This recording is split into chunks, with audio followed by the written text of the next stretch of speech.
कल हमने बात की थी कि संस्कार किस तरह से बनते हैं और संस्कार किस तरह से विज्ञान यानी कॉन्शियस हो जाते, कॉन्शियसनेस बन जाते और हमारे चित्त का एक रूप ले लेते हैं। उसी पर एक प्रश्न पूछा गया कि हम तथागत के मार्ग पर चलने की कोशिश करते हैं, लेकिन समाज में रहते हुए मन कोई ना कोई संस्कार बना लेता है। इससे कैसे बचें? और एक दूसरा और बहुत महत्वपूर्ण प्रश्न जिसको मैं साथ में ही ले रहा हूं कि गुरु को गुरु समझा जाए, ऐसा संबंध गुरु शिष्य में कब बनता है? यह प्रश्न बहुत महत्वपूर्ण है। बहुत छोटा सा प्रश्न पूछा है एक मित्र ने, लेकिन यह बहुत महत्वपूर्ण प्रश्न है।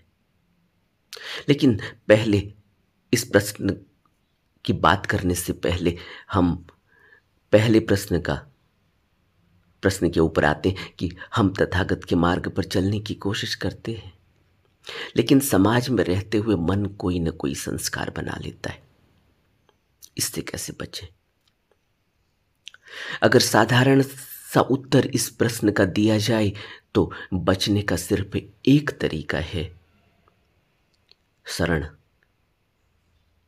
बचने का सिर्फ एक तरीका है कि हम अभ्यास पर दृढ़ रहें। बिना अभ्यास के, बिना शरण के हम नहीं बच पाएंगे, क्योंकि मन बहुत चालबाज है और मन हम जिस दुनिया में रह रहे हैं उसका बहुत जल्दी असर लेता है। इसीलिए हमें ज्ञानियों ने, संतों ने, बुद्धों ने संघ और सत्संग और सत्संगति का आदेश दिया, निर्देश दिया, अनुशासन दिया कि सत्संगति में रहना होगा, सत्संग में रहना होगा और संघ में रहना होगा। अगर हम समाज में रहते हुए, और रहना तो समाज में ही होगा, समाज में रहते हुए अपने दैनिक क्रियाकलाप करते हैं, लेकिन अगर हमारा अभ्यास नहीं है, अगर हमने मन को बींधने, मन को बांधने, मन पर नियंत्रण करने की क्षमता को नहीं जगाया है, अगर अब तक हमारा दृढ़ विश्वास अपने गुरु के प्रति, तथाता के प्रति नहीं है, उनके उपदेशों के प्रति नहीं है, अगर अभी तक हमने अपने मन में उठ रहे विचारों को समझने की कोशिश नहीं की, अपने विकारों पर, उनको नियंत्रण करने पर ध्यान नहीं दिया है, तो फिर हमें यह ज़रूरत है कि हम ज़्यादा से ज़्यादा वक्त अभ्यास पर बिताएं, ज़्यादा से ज़्यादा वक्त उपदेशों पर, उपदेशों को सुनने में, श्रवण में बिताएं और ज़्यादा से ज़्यादा वक्त संगति में। यह संगति बहुत महत्वपूर्ण है और यह संगति ऐसा नहीं है कि हम नहीं जानते। ईसाइयों में हर संडे को प्रेयर का आयोजन किया जाता है और आज से नहीं, तभी से, जब से शुरुआत हुई होगी। हम लोग मंदिर में जाते हैं, वक्त जब होता है तब मंदिर में जाकर बैठते हैं, धर्म स्थानों पर जाते हैं, तीर्थ स्थानों पर जाते हैं, हम गुरुद्वारों में जाते हैं, संडे का वक्त निकालकर गुरुद्वारे में जाते हैं, हम 5 टाइम की नमाज पढ़ते हैं मस्जिद में जाकर। सोचो तो जरा, क्यों यह वक्त निश्चित किया गया? लेकिन हम कभी समझने की कोशिश ही नहीं करते, क्योंकि हमें क्या लेना देना, हमें क्या लेना देना मस्जिद से। हम ये मानते हैं हमें क्या लेना देना मंदिर से, क्योंकि हम तो बौद्ध हैं। हमें क्या लेना देना गिरजाघरों से, क्योंकि हम तो दूसरे संप्रदाय के। जब ये भावना हमारे मन में आ जाती है, जब हमने सेक्ट बना दी, जब हमने इस तरह के इस तरह का एक दूसरे में भेद कर दिया, तो फिर हम सीख नहीं पाते। क्योंकि हम एक अपने आप को हमने एक अलग कॉर्नर पर डाल दिया है। अब हमें क्या लेना देना। लेकिन वह इंसान प्रगति करता है आध्यात्म में जो सब कुछ लेकर चलता है, यानी जो जहां से भी जो कुछ भी अच्छी सीख, अच्छी प्रेरणा, अच्छा मार्गदर्शन उसको मिलता है, वो उसको स्वीकार करता है। और यह बहुत ही समझने और सीखने वाली जैसी बात है। जब सुबह की नमाज पढ़ी जाती है, जब सुबह की अजान होती है, तो उसमें एक अजान में एक वाक्य कहा जाता है, सोने से बेहतर है इबादत करना। कितना महत्वपूर्ण वाक्य है यह। सुबह 5 बजे की अजान होती है, अगर 5 बजे की नमाज के लिए अजान होती है, 4:30 पौने 5 बजे होती होगी, उसमें यह वाक्य, सोने से बेहतर है इबादत करना। काश हम इस बात को ही अपनी जिंदगी में पकड़ लें, अपनी इस बात को अपनी जिंदगी में उतार लें। तो क्या हम यह सोचते हैं कि हमें सुबह उठने में इतनी परेशानी, इतनी दिक्कतें, इतना अलार्म और न जाने कितना दृढ़ संकल्प बार बार बनाना पड़ता है, और हम फिर धोखा खा जाते हैं। तो समाज में तो रहना है, लेकिन दृढ़ संकल्पित होकर। और जो व्यक्ति अभ्यास नहीं करता वह तो समाज में फंसी जाने वाला है, क्योंकि समाज तो बदलता रहता है, क्योंकि समाज के नियम तो बदलते रहते हैं, समाज की प्रथाएं तो बदलती रहती हैं। आप देखो पिछले 20 सालों में कितना बदल गया है सब कुछ, और आने वाले दिनों में अभी और बदल जाएगा। आज आपको, अगर आप रात में ऑफिस में आपको देर हो गई है और आप अकेले रहते हैं, तो आज आपको ऐसा थोड़ी है कि आपको खाने का इंतज़ाम बाहर से करना होगा, बाहर कहीं ढाबा या होटल या रेस्टोरेंट ढूंढना होगा, वहाँ जाकर खाएंगे फिर घर आएंगे। आज तो आप घर पहुँचे, जब तक आप कपड़े खोलेंगे, फ्रेश होएंगे, तब तक तो आपका ऑर्डर आपके गेट पर आ जाएगा, आपके दरवाजे पर बेल बज जाएगी कि आपका खाना आ गया। आज तो हम उस एरा में हैं। आज वो स्थिति नहीं है कि अगर रात में बाजार बंद हो गई है तो अब आपको कोई दवा नहीं मिलेगी और आपको घर से बाहर जाना पड़ेगा। कुछ भी नहीं करना है, सिर्फ बटन इस्तेमाल करने हैं मोबाइल पर, सब हो जाता है। आज वक्त पूरा बदल गया है, इसका फायदा भी उठाना चाहिए।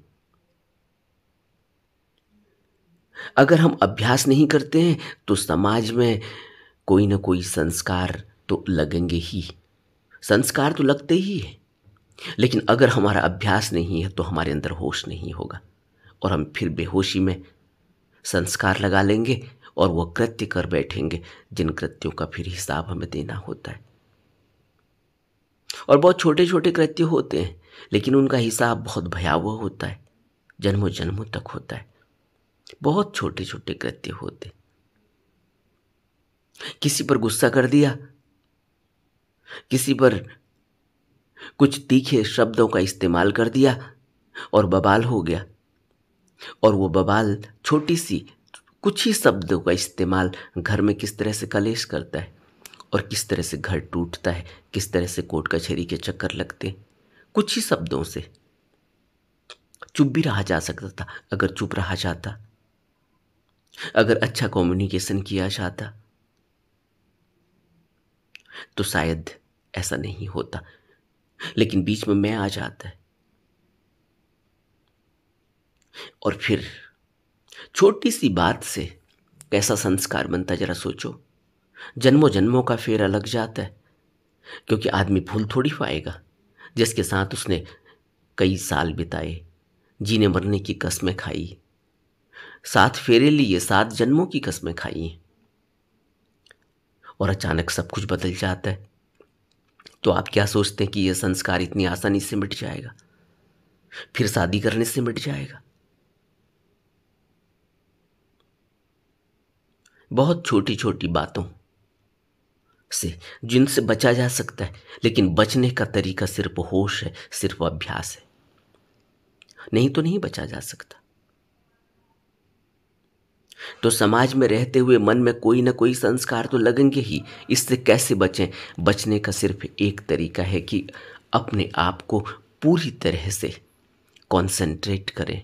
अपनी प्रायोरिटी क्या है? प्रायोरिटी हमारी जीवन की, अगर हमारे जीवन की प्रायोरिटी मेडिटेशन है, अगर हमारे जीवन की प्रायोरिटी गुरु की शरण है और गुरु के उपदेश हैं, अगर हमारे जीवन की प्रायोरिटी सत्य पर चलना और निर्वाण तक पहुंचना है, अगर हमारे जीवन की प्रायोरिटी अपने को स्वच्छ, शुद्ध और निर्मल और सरल बनाना है, तो हमें अपनी तरफ ध्यान देना होगा, न कि बाहर संसार की तरफ। क्योंकि तुम्हारे लिए कोई चीज बुरी हो सकती है, तुम्हारे लिए कोई कृत्य बुरा हो सकता है, लेकिन जो वह कृत्य कर रहा है वो अपनी दलील देता है, तो ऐसा नहीं लगता कि वो बुरा कर रहा है। उसे नहीं लगता, तुम्हें लगता है बुरा कर रहा है, क्योंकि तुम्हारा सोचने का दायरा कुछ और है, उसके सोचने का दायरा कुछ और है। इसीलिए जो व्यक्ति आध्यात्मिक होता है उसके सोचने का तरीका अलग होता है, वो आध्यात्मिक तरीके से सोचता है, और जो संसारी होता है वह सांसारिक तरीके से सोचता है। अब तुम आध्यात्मिक तरीके से सोचते हो, तुम 1 रुपए भी किसी का हेराफेरी नहीं करोगे, तुम किसी को 1 रुपए के लिए भी सताओगे नहीं, तुम किसी का कुछ ले नहीं सकते, उसको दे सकते हो भला, तुम मिलजुल कर रह सकते हो भला, तुम बांट सकते हो भला। लेकिन जो सांसारी है वो कहता है कि अगर तुम दूसरे के जेब से पैसे न निकाल पाओ तो फिर तुम्हारा कैलिबर क्या, तुम्हारा इंटेलेक्ट क्या? आपने सुना है ना, जो मार्केटिंग एक्सपर्ट होते हैं, मार्केटिंग का ज्यादा प्रचार प्रसार करते हैं, वो कहते हैं कि तुम गंजे को कंगी बेच कर दिखाओ, यह तुम्हारी स्किल है कि तुम गंजे को कंगी बेच कर दिखाओ। अब गंजे को कंगी कैसे बेचोगे?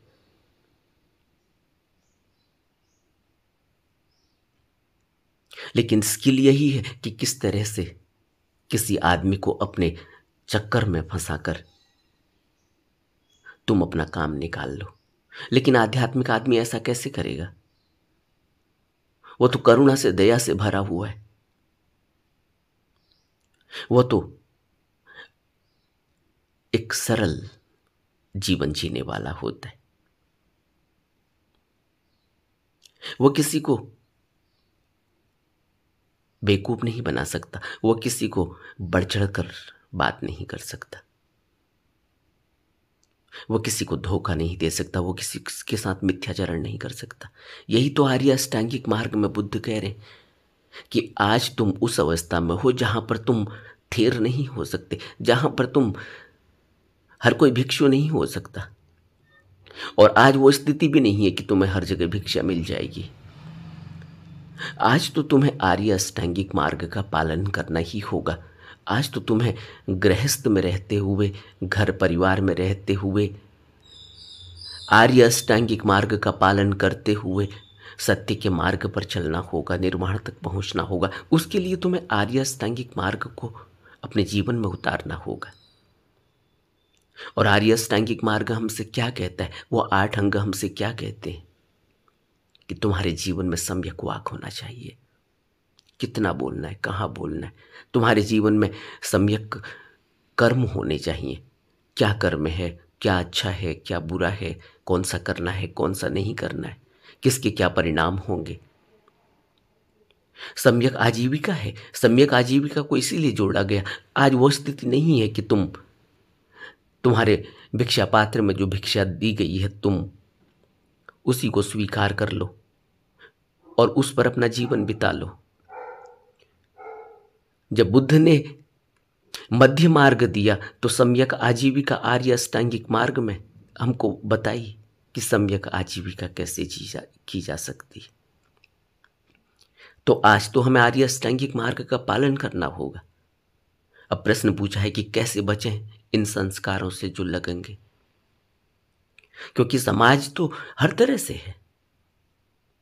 आप ऐसे रास्ते पर निकलते हैं जो रेड लाइट वाले रास्ते। आज आप ऐसे रास्ते पर निकलते हैं जहां शेयर मार्केट का बोलबाला है।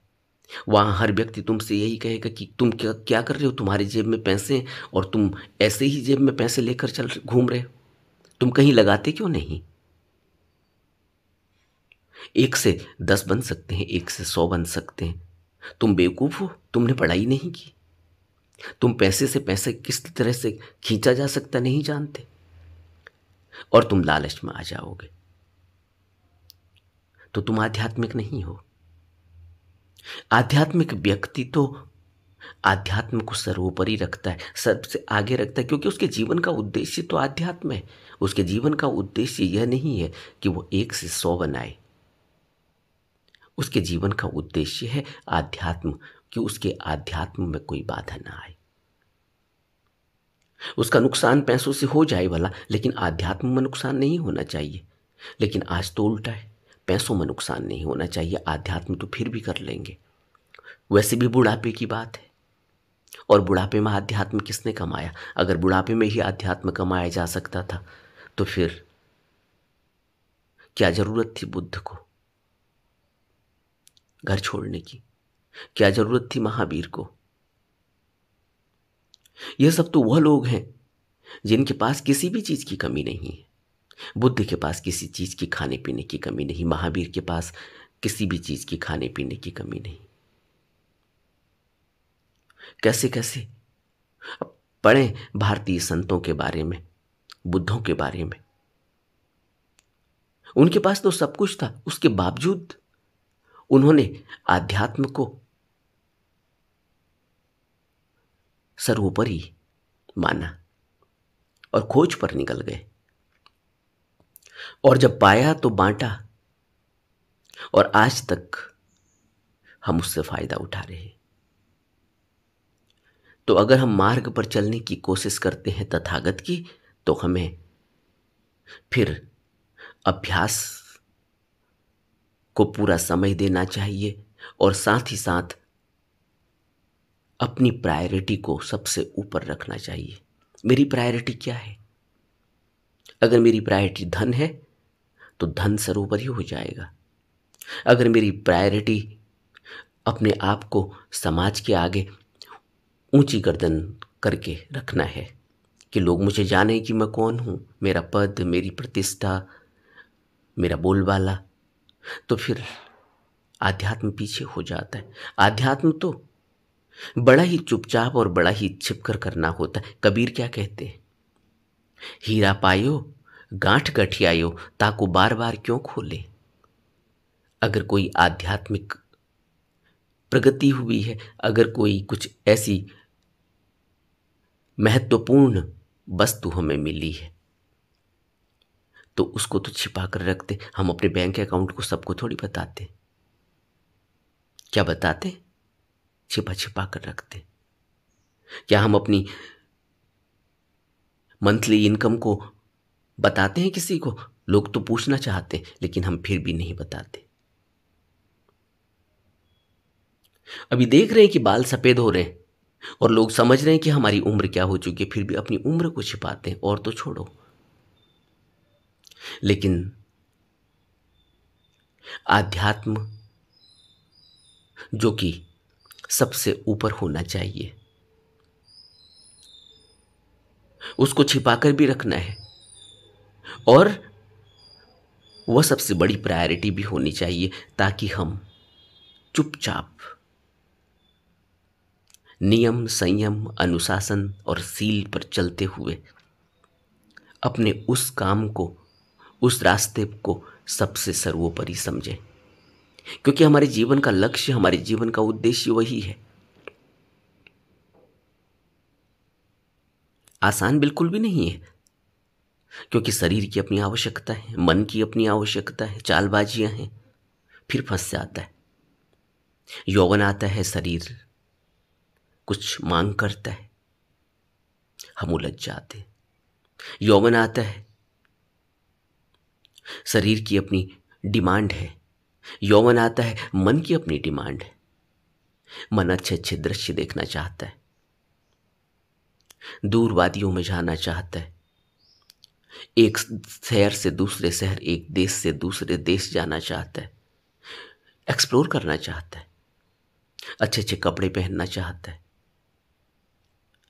बड़ी बड़ी गाड़ियों में घूमना चाहता है।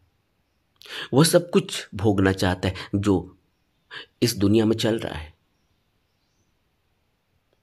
और हम आध्यात्म को साइड कर देते हैं। तो मुश्किल है, आसान बिल्कुल भी नहीं है, क्योंकि मन की चालबाजियां तो इतनी तेज होती हैं, मन की तो चाल इतनी तेज है कि हमारा सारा अभ्यास कमजोर ही पड़ जाता है। इसीलिए शरण चाहिए। और शरण कैसे लेंगे? अगर किसी प्रतिमा की शरण ले ली तो फिर मुश्किल हो जाता है, क्योंकि प्रतिमा तो वहीं रहती है, कुछ बोलेगी नहीं। तुम प्रतिमा की आंख में देखकर भी इतने संवेदनशील नहीं हो पाते कि वह प्रतिमा बोल सकती है। इसलिए तथाता चाहिए, वक्त का गुरु चाहिए, क्योंकि वक्त का गुरु तो सब जानता है। जिसको हम बुद्ध कहते हैं वो तो सब जानता है, क्योंकि जब उसने तुम्हें अपना लिया, दीक्षा दे दी, तो वह अब तुम्हारे मन की पूरी खबर रखे हुए है कि तुम क्या सोच रहे हो, क्या बोल रहे हो। इसीलिए तो ज़ेन का जब हम अभ्यास करते हैं तो हम जानते हैं कि गुरु सब समझ रहा है। गुरु तो हमारी हर हरकत से वाकिफ है। लेकिन जब हम किसी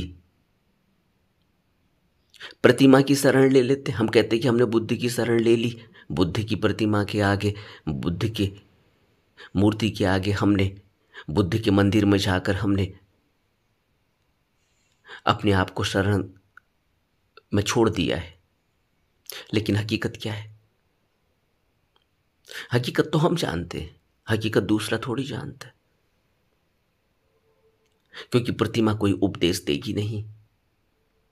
और जो उपदेश हैं, जो दिए जा रहे हैं, जो किताबों में हैं, वो सब हम पढ़ते ही हैं, लेकिन हमारा जीवन नहीं बदलता। क्यों? इसलिए कोई तथाता चाहिए, इसलिए कोई ऐसा चाहिए जिसको हम अपने से बड़ा कह सकें, अपने से बड़ा मान सकें। ऐसा कोई चाहिए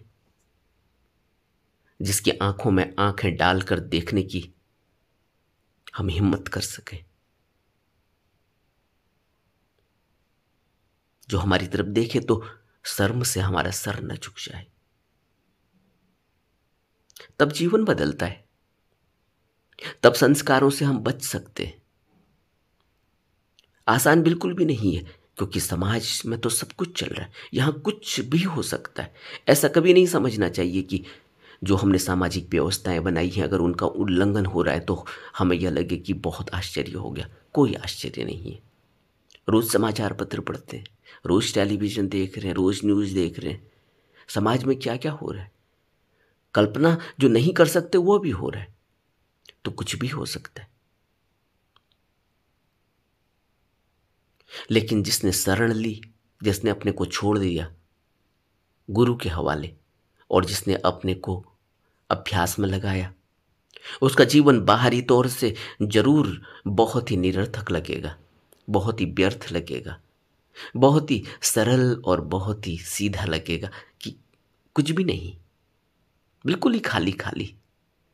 तुम चप्पल में घूम रहे हो और दूसरा आदमी बहुत अपडेट है, तो तुमको देखकर अगर तुम्हें अपने ऊपर हीन भाव ना आ जाए तो समझना कि अभी अभ्यास कच्चा है।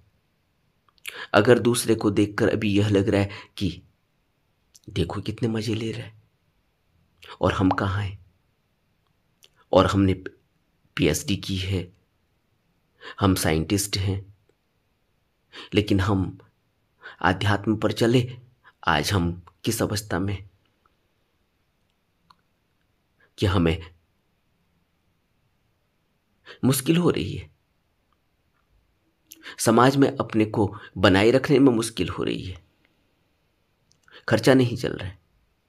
और इनको देखो, पढ़ाई लिखाई भी इतनी ज़्यादा नहीं है, सिंपल ग्रेजुएट हैं या 12वीं पढ़े हैं, लेकिन करोड़ों में इधर उधर कर रहे हैं। तो मन बहक जाता है।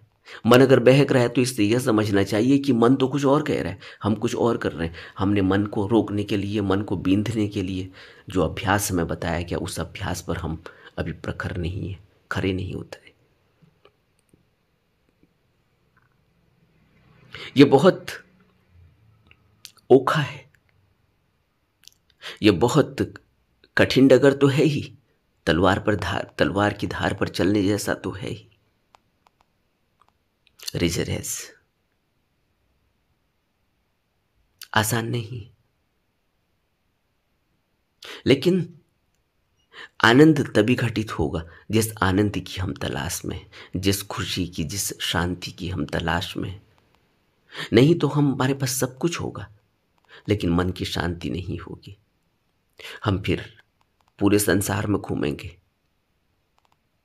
एक फूल से दूसरे फूल पर भौरे की तरह भटकेंगे, लेकिन हमें शांति नहीं मिलेगी। फिर हम खूब पैसा खर्च करेंगे और सोचेंगे कि कहीं रिट्रीट कर लें। लोग अमेरिका से, इंग्लैंड से, फ्रांस से, जर्मनी से, पाश्चात्य देशों से रिट्रीट के लिए भारत में आते हैं और उनसे अच्छी खासी फीस ली जा रही है, और फिर वो यहाँ आकर कोई सांसों पर ध्यान लगाता है, कोई चैंटिंग करता है, कोई कुछ अपनी सेवा कर रहा है। सोचो, लेकिन मन इतना फैल चुका है, अब कुछ दिनों के रिट्रीट से क्या होगा। लेकिन ना कुछ से कुछ है, लेकिन वो कर पा रहे हैं क्योंकि उनके पास धन है। जिसके पास धन है वो यह भी नहीं कर सकता।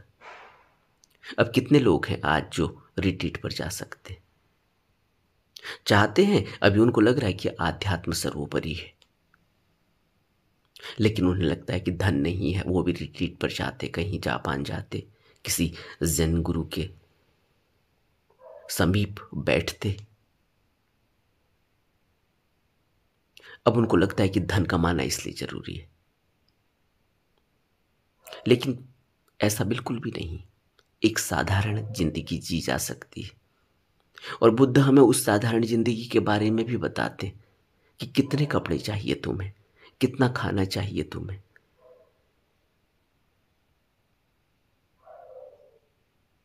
लेकिन हम फिर समाज के चंगुल में फंस जाते, फिर क्योंकि वो वाइब्रेशन बहुत भारी है और हमारा अभ्यास उतना भारी नहीं, क्योंकि हम संकल्पित भी नहीं हैं और हम शरणागत भी नहीं है। शरणागत इसीलिए जरूरी है, शरण तो लेनी ही होगी। जिस व्यक्ति ने शरण नहीं ली वह तो समाज के चंगुल में फंसी जाएगा, वह तो संस्कारों में फंसी जाने वाला है। क्योंकि शरण हमें बचाती है। इसीलिए तो आप देखो, अनादि काल से, आदि अनादि काल से गुरु की इतनी महिमा है। क्या करता है गुरु?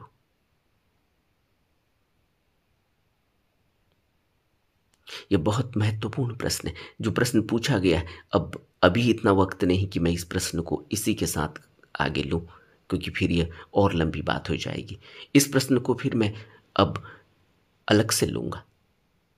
जो प्रश्न पूछा गया कि गुरु को गुरु समझा जाए, ऐसा संबंध गुरु शिष्य में कब बनता है?